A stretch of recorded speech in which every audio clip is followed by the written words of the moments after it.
इजिप्तमध्ये शर्म अल शेख इथं झालेल्या गाझा शांतता शिखर परिषदेला भारताचे प्रतिनिधी म्हणून केंद्रीय राज्यमंत्री कीर्तिवर्धन सिंग उपस्थित राहिले.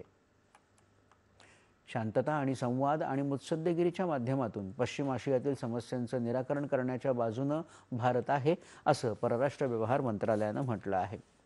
अमेरिकेचे राष्ट्राध्यक्ष डोनाल्ड ट्रम्प यांच्या गाझा शांतता योजनेला भारताचा पाठिंबा असून हे साध्य करण्यात आणि शांततेच्या मार्गावर पुढे जाण्यात बजावलेल्या मौल्यवान भूमिकेबद्दल भारतानं इजिप्त आणि कतारची प्रशंसा केली आहे.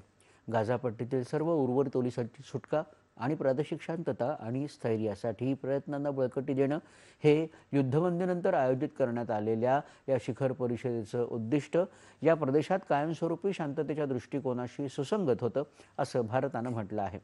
वाटाघाटीद्वारे टू स्टेट उपाययोजनांसाठी भारत दीर्घकाळापासून असलेल्या पाठिंब्याच्या अनुरूप आहे.